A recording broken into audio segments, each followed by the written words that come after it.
Yeah, so this is Dr. Rajasree, Assistant Professor, Amrita Institute of Medical Sciences. So today, clinical case regarding Rh negative pregnancy, she is presenting. So yeah, you may start. Yeah. This is a case of a 32-year-old G3A2 at 37 weeks and 5 days of gestation. IVF conception, GDM on OHA, Rh negative with ICT negative on 17/12/2022. Patient was admitted for safe confinement. She was appreciating good fetal movements and she had no complaints of bleeding or leaking per vaginal. Okay, so let me know first, what is the incidence of Rh negative individuals? Ma'am, incidence of Rh negative individuals varies with race, with it being very less in Chinese and Japanese I'm just talking about the population. general instance. In India, it is about 5 to 10%. Okay, and what is the overall incidence of alloimmunization? It's about 1 to 2% worldwide. Okay, so just imagine if it is 15%, 10 to 15% is Rh negative and 2% is alloimmunization. So ideally 15% should get immunized. It's only 2% is getting alloimmunized. Why is there a difference? Okay, so first reason is that it depends on the level of fetal-maternal hemorrhage, the first reason. And second reason is the lady should be the response, the level at which the lady responds to the antigen. The lady, how she responds to the antigen. So second may be the reason. Third is the racial difference. That's what she's telling. So these three are the main reasons. That's why in spite of 15% being Rh negative, only 2% becomes sensitized. Okay. Yeah. So you may carry on. Yeah. Coming to the first trimester history, this is an IVF conception. Embryo transfer was done on the 23rd of April 2022. Pregnancy confirmed by serial beta HCG estimation. Patient was pre-conceptionally on folic acid, progesterone supplements and ecospirin. And injection evaporator was also started. Sorry to interrupt. Now she is G3A2, right? So now she is G3A2 and so this is a first antenatal visit. If suppose she comes to you at first antenatal visit. Right. So first antenatal investigation, suppose she comes to you, the first antenatal, what investigation will you order for this lady? Ma'am, it is very important to know what the husband's blood group is. Our patient is Rh negative. It is also because she has a history of previous 2 abortions. We should know at what trimester it was, whether anti-D was administered or not. So first the husband blood group, that's the first thing. And second, it should be documented. It's not a verbal history, my husband is negative or husband is positive. It should be documented in the first place. Second, the wife will go definitely to Rh blood group and typing for the wife, the lady, documented. Husband's blood group, okay. Abortions, history of abortions, she is G3A2, right? So G3A2, so that, okay. Which trimester was the abortion taking place? Any other history? If there was any fetal high drops or if there's history of blood transfusion.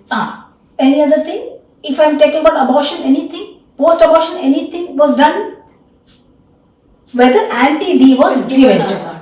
Okay, if anti-D was given to her, if you could extract the history, how much was it given? So that is very important. Okay dear? So that should be taken into. If you can get the history, extract the history, that is more important. Why? Because now she is G3A2. That makes it more important, and that too, she is, I think, 32-year-old, and she is IVF or IVF. You said what? IVF conception. Yeah, so it makes us all the more relevant, I think. Okay, yeah, you may go ahead with the history here. Patient was started on gluformin 500 mg BD, which is metformin, as a part of her PCOD treatment. Right. Regular ANC is done in our hospital thereafter. Dating scan was done on the 25th of May and it confirmed an intrauterine pregnancy corresponding to 6 weeks 5 days. It was corresponding to dates. NT scan was done on the 13th of July and it showed a single live intrauterine gestation corresponding to 13 weeks and 1 day. So you mean everything was normal? You mean all ANCs were normal, NT scan was normal, anomaly scan was normal, she was over DM, managed properly. What I would like to ask you is that in her antenatal visit, was her ICT done? ICT was done, yes ma'am, negative. It was done on May also. It was in the first trimester also. It was also done towards term. Okay. What I would like to ask is that what do you mean by, what is the routine thing which is, and what is the routine anti-D thing which we do, antenatal anti-D prophylaxis which we counsel the lady in pregnancy? What is the routine which we do when the lady comes to you? In how many weeks we should do the ICT, and whether we give anti-D antenatally or whether we give postnatally? So in first trimester, in case there is a sensitizing event, we have to give 50 to 100 microgram of injection anti-D. Antenatal routine prophylaxis is a dose of 100 microgram at 28 weeks and 34 weeks of gestation. This is according to RCOG guidelines. Right. Or a single dose of 300 microgram at 28 weeks. You haven't got my point. Suppose if a lady is ICT negative, suppose this is the lady. If I'm telling about, suppose this is the lady. Okay. This is the lady. She has come to you. She is ICT negative. You are an attending gynac. When will you check her ICT? Number one, will you give anti-D antenatally? Will you give her postnatally? When will you give her anti-D? If she's ICT negative. Yeah, I'm talking only about ICT negative. When will you give her? At 28 weeks of gestation. So there are better two schools of thoughts. One says at 28 weeks we give her anti-D, provided ICT is negative. Okay, so we give at 28 weeks, another at 32 weeks, because the lifespan is 12 weeks. So we could give an interval of 12 weeks. So one at 28 weeks, provided the ICT is negative. So we'll give at 28 weeks, then at 32 weeks. So by the way, she delivers at 36 weeks or 40 weeks. The other school of thought is that do not give anti-D at all. Okay. Keep checking her ICT. Okay. If it is negative, allow her to deliver. Okay. Check baby's blood group. Okay. If the baby is positive, then give postnatal prophylaxis. So there are two schools of thought. Now why that is so? The reason is anti-D is costly. So in developing countries, where anti-D is costly, poor people cannot afford it. So that's why this anti-D, there are two schools of thought, but preferred is to give it antenatally. Why? Because if you give it antenatally, this incidence of sensitization, it reduces beta from 2% to 0.1%. Because once it becomes immunized mother, you just cannot help it. Okay, so you got it? So at 28 weeks, you give one. Again another, you could give at 32 weeks. You got my point? Yes. So that is it. Okay, yeah, you could go ahead with that. Now, next one. Ma'am, so for our patient, ICT was done at 28 weeks, that was negative. Yeah. And it was also done around 32 weeks and that was also negative. Okay, right. But anti-D injection 300 microgram was taken at 34 weeks of gestation. Okay. So she had taken. She had taken. Okay, right. Okay. Go. And no sensitizing events throughout pregnancy. Okay, so she didn't had any abruption. No. Previous pregnancy, it was in 2020. That time she had taken anti-D. So it was not indicated during the time of IVF. Okay, so usually I think the book says during any intervention, when any intervention is done, it always better to administer anti-D. Okay. During IVF conception, yeah, because the embryo is not in utero, better. Yeah, okay. Now, what is the minimal? I would like to ask you, what is the minimal amount of fetal-maternal hemorrhage or fetal-maternal hemorrhage required to cause allo immunization? What is the minimal amount of fetal-maternal? Definitely, hemorrhage need to happen for the sensitizing event. So, what is the minimal amount which is required? 0.1 ml. Yeah, so it is 0.1 ml which is required for. And what are the sensitizing events? What are the sensitizing event which has to happen, which leads to this sensitizing event? What are the events? So if you take in first trimester, Yeah. any first trimester Yeah. abortion, first thing, second, ectopic pregnancy, then and if you take any interventions done during pregnancy, such Right. as chorionecular sampling, Right. amniocentesis, Yeah. even after normal delivery, Yeah. there can be fetal-maternal hemorrhage Yeah. that can cause a sensitizing any event. other thing? Abruption. Very good. So abruption is very important. Abruption.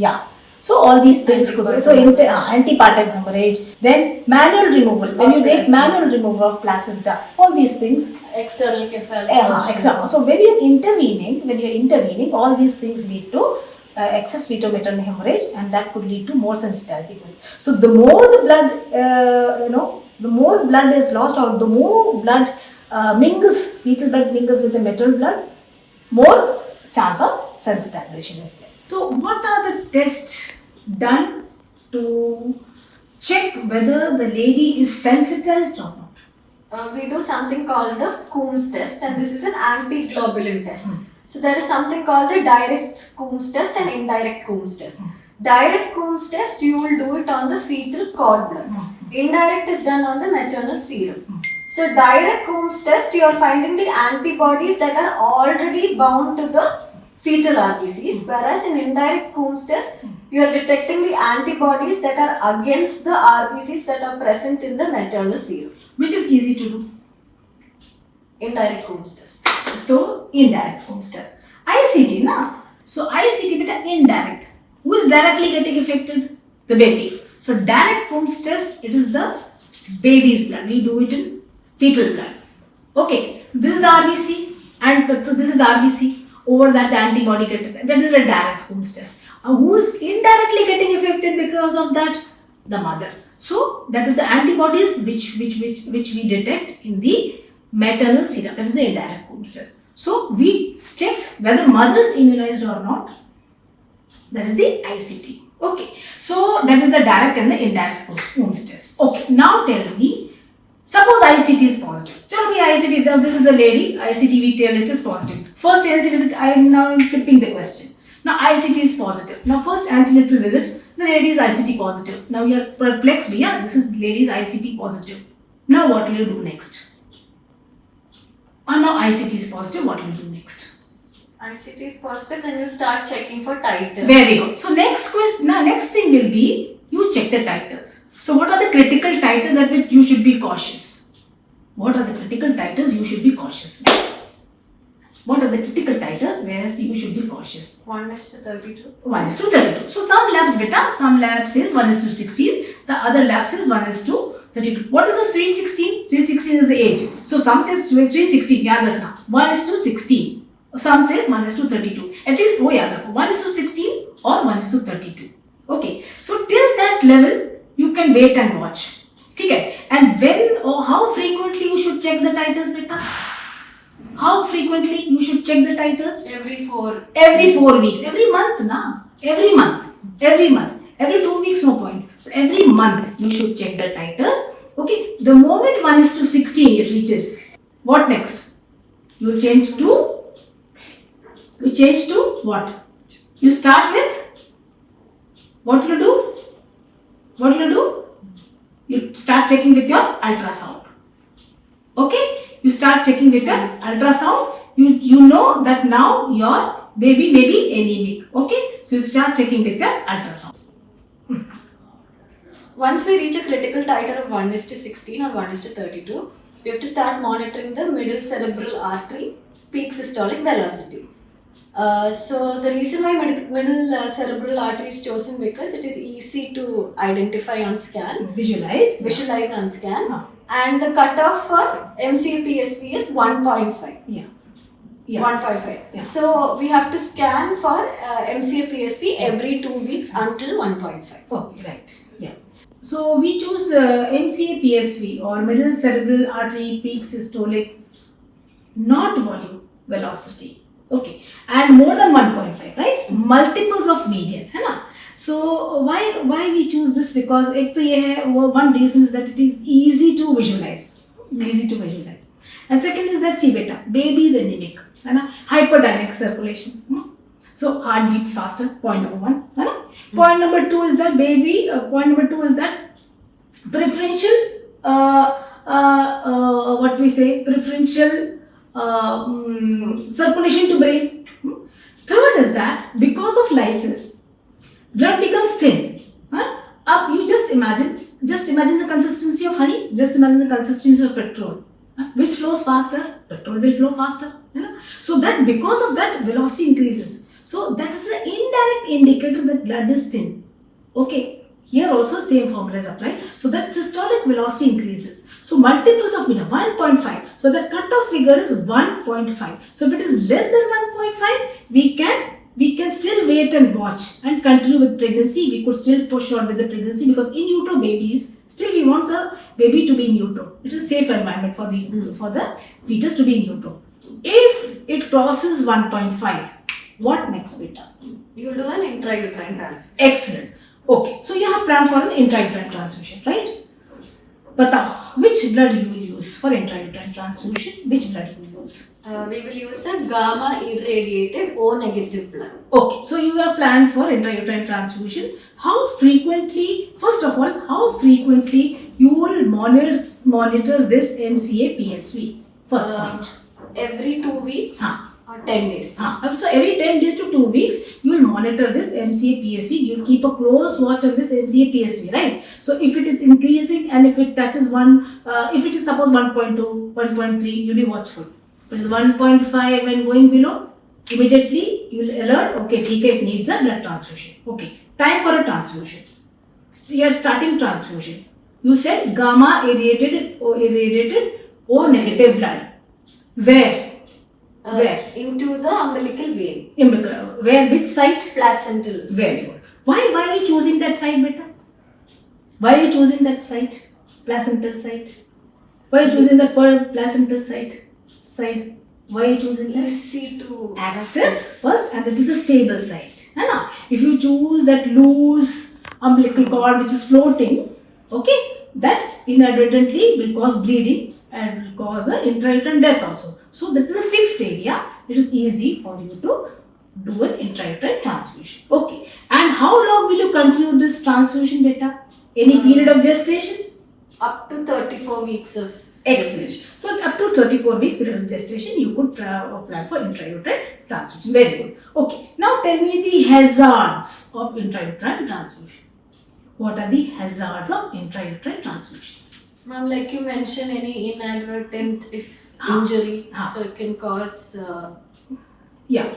IUD, then it can cause bleeding, right? Then infection. Very good. Then can it cause abruption? Can it cause preterm labor? It can cause abruption. It can cause preterm labor. Yes. So all these intrauterine transfusion can cause also there is some inherent risk. So we have to be careful. It can cause anesthetic problems also. So we have to be cautious about the intrauterine transfusion. Okay. Now, so you could carry on with your history. Her past history is significant for she's a known case of polycystic ovarian disease. And in her personal history, she had regular menstrual cycles. ET was done on the 23rd of April and her estimated date of delivery was on the 14th of January. Patient was married for 6 years. It was a non-consanguineous marriage.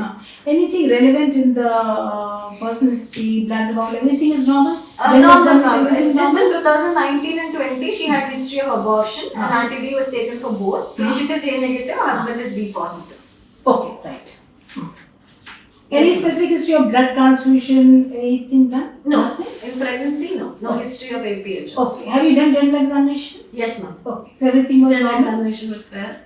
Breast examination, everything was good. Okay, Yes. go ahead. Right. Jen? Ma'am, her vitals were stable. Per abdomen, uterus corresponding to term, cephalic, mobile.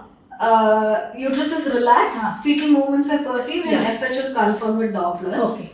PV done, the cervix was soft, posterior, 25% effaced, one finger and vertex was above brim and pelvis was adequate. Okay, right. And then what was did she undergo cesarean or was she a normal delivery? Ma'am, we had induced her with Foley's and 2 doses of PG. Right. And oxytocin augmentation was also given. But then, view of non-progression, we had taken her up for emergency LSCs. You took her up for emergencies, yes. Okay, okay. So I would like to ask you questions like regarding RH negative pregnancy, what all precaution you will take when you are handling this RH negative pregnancy? You are doing a cesarean section for her, right? Yes, ma'am. So what all precaution will you take? So our idea is to minimize the fetal Yes, maternal yeah, that's hemorrhage. right. Yeah. So we can give methergine. We can give methergine or methergine is contraindicated. Oh, methergine is contraindicated. Yeah, so point go on. Yeah. Next Yeah. one. And apart from that, while drawing blood, you should ensure that the cord is wiped with the sterile mop, held with the sterile mop, and only then drawn. Anything? Early cord clamping. Okay, excellent. Anything else? That's all. Anything? Okay. When you put incision, beta, after you put incision, usually mop should be kept by the side so that spillage.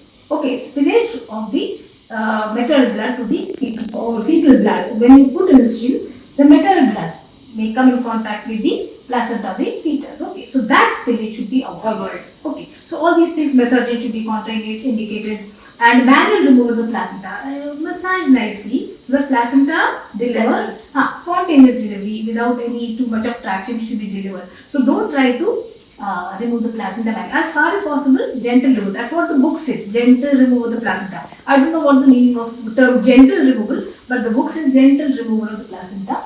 And the methods is contraindicated. Early cord clamping should be done. Okay. So now I would like to ask you is that how should the anti-D? Okay, okay. After that anti-D was, did you confirm the blood group of the baby? The baby's blood group was RH positive. Okay. So we have given anti-D.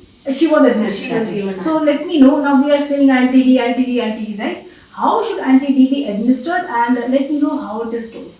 So anti-D should be stored at 2 to 8 degrees Celsius. So it means it is a cold storage, right? It is cold storage. We have to understand it is a cold storage. You cannot stack here and there, right, in our table. So it is cold storage. Point 1. Point 2. Administration. And it is administered deep IM into the deltoid. Very good. So deep IM into the deltoid. So you have to be very careful. You cannot use subcutaneous something, right? So if a lady has a bleeding disorder, suppose if this lady, she is having a bleeding disorder.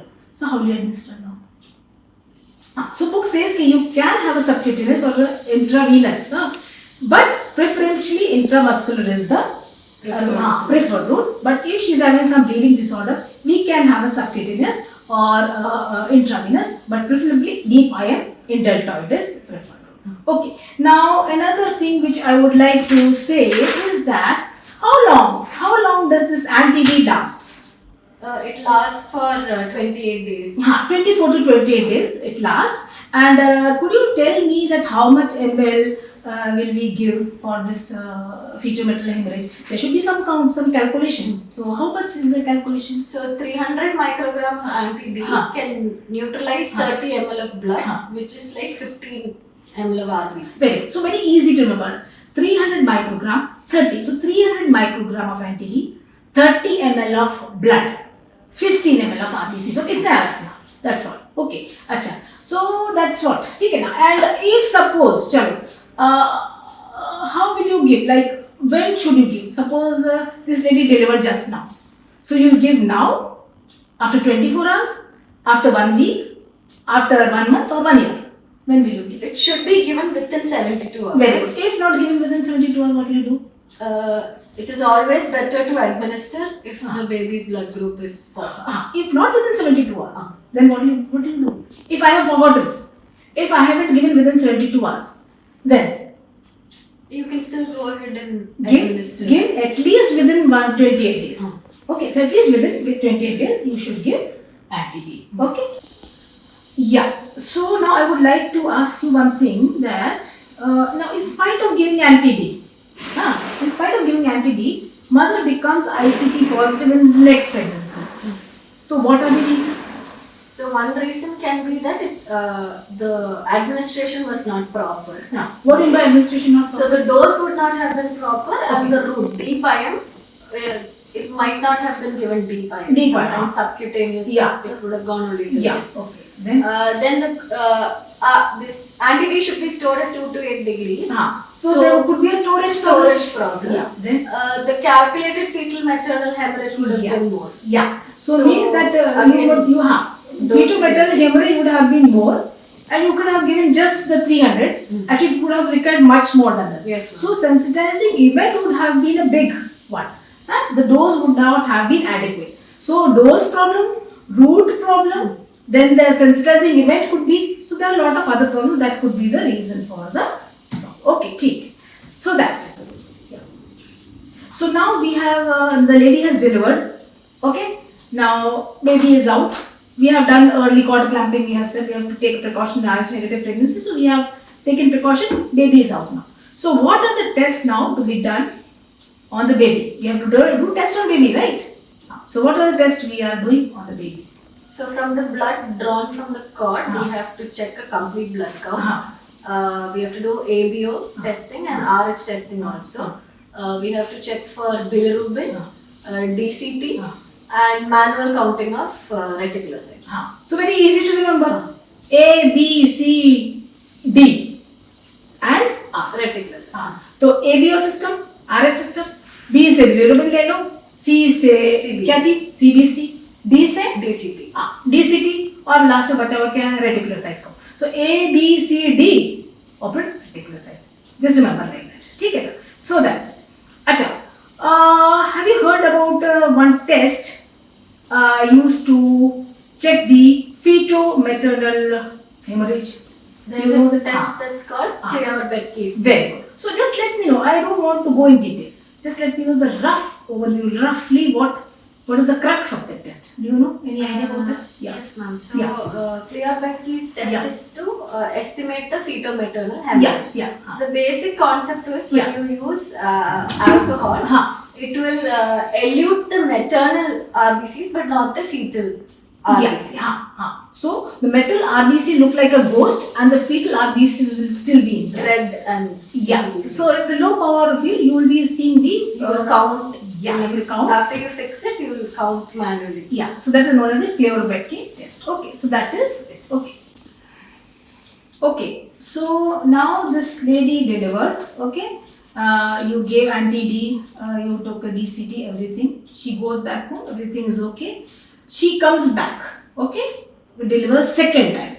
After second delivery, she wants sterilization. Now, would you administer anti-D or not? We have to administer anti-D because in case of any adverse outcomes in her life, like losing a child or something like that, she might want to recanalize and go for pregnancy again. That time this will ensure that. Very good. So anti-D should be administered usually, but if she refuses, the better consent should be taken that you are not giving, and definitely it should be written that anti-D not given. Okay, so that's it. Okay, now. How does RH alloimmunization occurs in first pregnancy?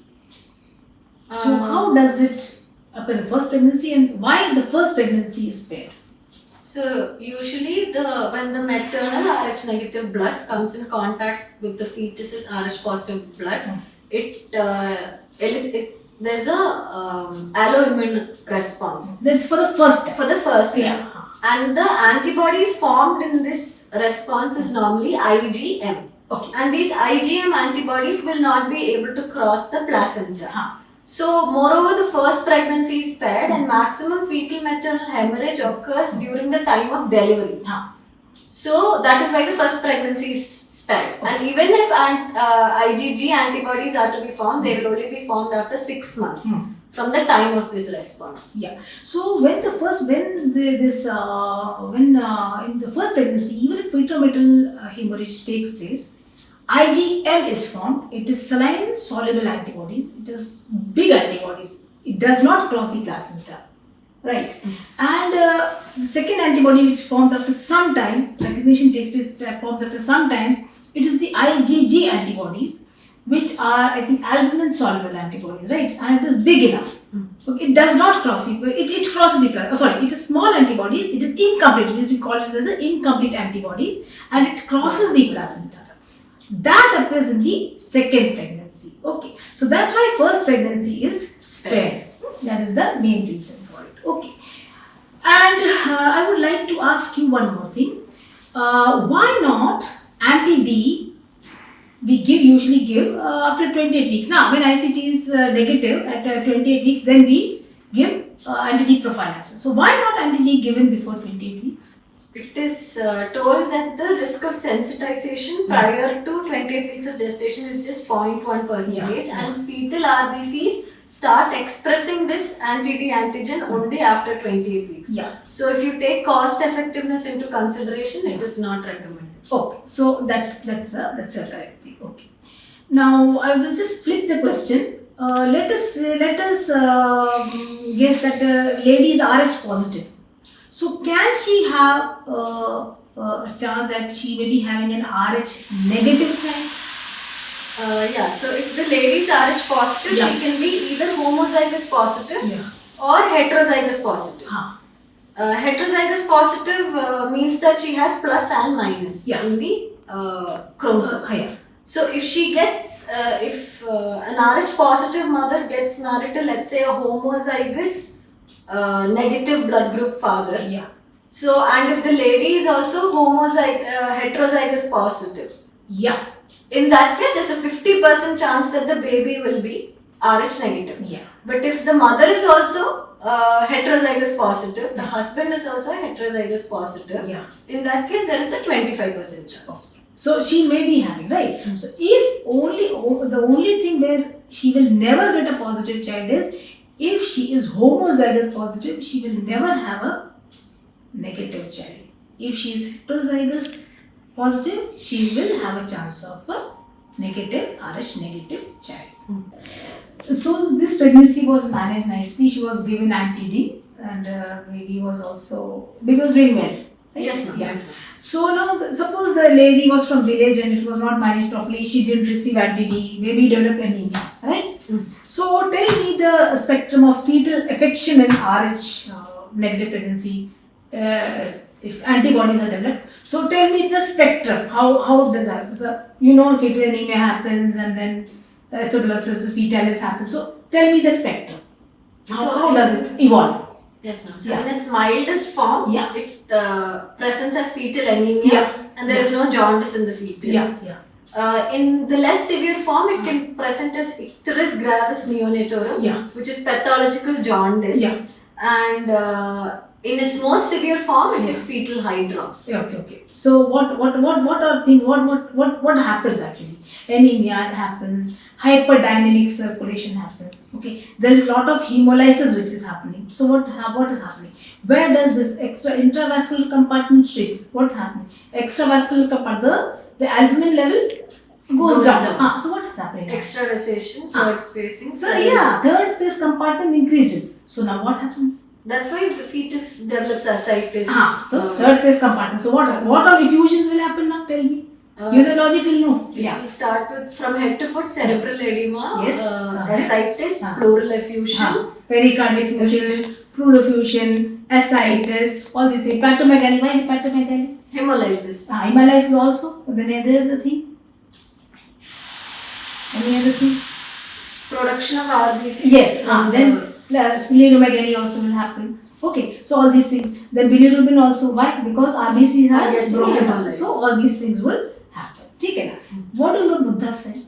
Buddha sign is seen in fetal hydrops. So that's it.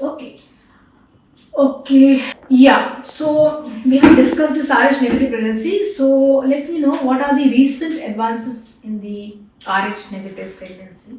So the first is the diagnosis of fetal blood group as early as 16 weeks of gestation by cell-free fetal DNA. Cell-free fetal DNA, cell-free fetal DNA. This could be asked in entrance exam also, Then there is direct estimation of Rh antibody rather than checking ICT. Then there is flow cytometry to calculate fetal maternal hemorrhage rather than clear Bedke. and other non-invasive tests like MCA PSV instead of amniocentesis can be employed to guide our treatment. Mind you, that is a non-invasive test. It's nowadays, which is just MCA PSV is a non-invasive. In our times, it was Levy's chart, which was invasive. Yeah. Then next is intravenous IVIG therapy. Yeah. So that blocks the fetal reticuloendothelial system. Okay. So these are the recent advances. Yeah.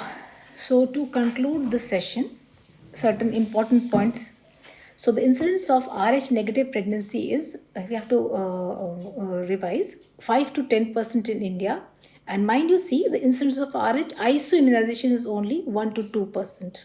See, and so now just concentrate here, 1 to 2%, and only 10 to 15% of this Rh negative ladies develop alloimmunization. The reason could be asked. So it is ABO incompatibility is one of the reasons. The dose of inoculum is insufficient. Okay, the strength of the stimulus may be weak enough. So that may be one of the reasons that the lady is not responding. And see, the 30% of these ladies, the Rh negative ladies, may be non-responders. Okay. So this may be the reason, right? That's why, in spite of these being 15%, this being 1 to 15%, only 2% may develop this. Okay. Now, what is this routine? Now, again, revision, routine antenatal anti-D prophylaxis. So once an Rh negative lady comes to your clinic, see the partner is Rh positive or not. If it is negative, just leave it. But if the partner is positive, in the first booking visit itself, do the ICT or the indirect Coombs test for the antibodies. Okay, whether his mother is sensitized or not, or immunized or not. If it is positive, we will deal with it later. If it is negative, what is to be done? So if it is negative, screen every 4 weeks. Screen every 4 weeks and continue till 28 weeks.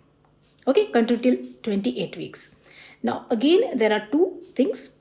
Either you could go a single dose regimen where 300 microgram single dose at 28 weeks, or two dose regimen 100 microgram at 28 weeks and further a second dose at 34 weeks. Now this should be a preference. This should be preferred. Okay. Or as I told you, because anti-D is costly, sometimes in developing countries,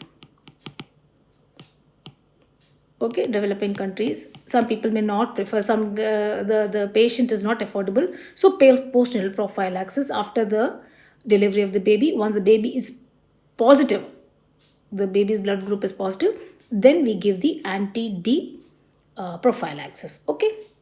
Now, so let us go back now. If the lady is positive, what is to be done? So once, if ICT is positive on the booking visit, so what is to be done? Repeat ICT every 4 weeks, every month. If the titers is below critical level, what is the titers below critical level? I told you 1:16 or 1:32. Okay, 1:16 is preferred, but lab values differ, depends on the lab value. Certain labs take 1:32, certain labs take 1:16. Okay, so till 16 to 20 weeks we take ICT. Thereafter we switch on to MCA PSV. This is the full form of middle cerebral artery peak systolic velocity. Why we take this? Because it is to visualize, and usually it increases in case of Rh negative pregnancy was sensitized. Why? Because of anemia, there is hyperdynamic circulation. Okay, because of anemia, because hemolysis of fetal RBCs takes place, so viscosity decreases. See, viscosity decreases, therefore velocity increases, and hyperdynamic circulation takes place, and there is preferential circulation to the brain. So because of this, the MCPSV increases. Okay, so here we follow with this ultrasound. This is non-invasive method. Okay, so we go with this and we take a cutoff of 1.5 multiples of median. Okay, so if it is less than 1.5 multiples of median, less than 1.5 multiples of median, then we repeat this ultrasound every 1 to 2 weeks, preferably every 10 days. Okay, and continue with the pregnancy. Very good. But if it is more than 1.5 multiples of median, then we plan for an intrauterine transfusion. Okay, we carry this pregnancy till 34 weeks and thereafter give antenatal steroids and deliver the baby. Okay, so these things, these important things, you should be able to at least understand. Okay, now what are the, again, this is a question, there could be a question. What are the conditions that bring significant feto-maternal hemorrhage? At least these points you should remember. Miscarriage, it could be elective abortion, it could be an ectopic pregnancy, important, see, threatened abortion, where could be a bleed inside, and again it could have settled, but there was a bleed. Okay, and pregnancy could have gone through uneventfully, but there could be a bleed. So threatened abortion. There could be, see, we have done a procedure, chorionic villus sampling. It could be amniocentesis, fetal blood sampling. See, this is again a procedure. Okay, now antepartum hemorrhage. See, there are two things: placenta previa, abruptio placenta, blunt maternal trauma. Okay, she wouldn't have told you, but there could be a trauma which could have settled, but it could lead to immunization. Again, a procedure which is done by gynec, external cephalic version, iatrogenic. C-section, cesarean section, normal delivery, very high chance. This is the maximum chance where they get a fetal hemorrhage. Manual removal of placenta, stillbirth or intrauterine death, and a molar pregnancy. So these are the conditions that bring a significant fetal hemorrhage. Now, when you are working in a setup, okay, when you are working in a setup, what are the ways to minimize fetal hemorrhage? How could you help? So, I am just talking about at your level, okay. So, during delivery and during C-section, when you are seeing what you could do. So, immediate cord clamping. Okay, you could do an immediate cord clamping. Keep the cord long. Okay, so that suppose if any procedure, any cannulation need to be done, at least cord should be long enough. Okay, then avoid methargin. Why? Fetal blood, the moment uterus contracts, there could be migration of the fetal cells into the metal circulation. That will invite more immunization. Okay, beta. So that's why just avoid methargin. We should not give methargin. Okay, and wait for spontaneous separation of placenta. Don't meddle with the uterus. So you could wait for the spontaneous separation of placenta, right? And at cesarean section, how could you avoid this? What precaution will you take for Rh negative pregnancy? We could minimize or avoid blood spill into the peritoneal cavity by packing. Again, wait for the spontaneous separation of placenta and gentle handling of the uterus. So in crux, what should be done? Now, one important last thing is that, if possible, if the mother is ICT negative, see, she is not immunized, so give anti-D prophylaxis at 28 weeks. That is very, very important.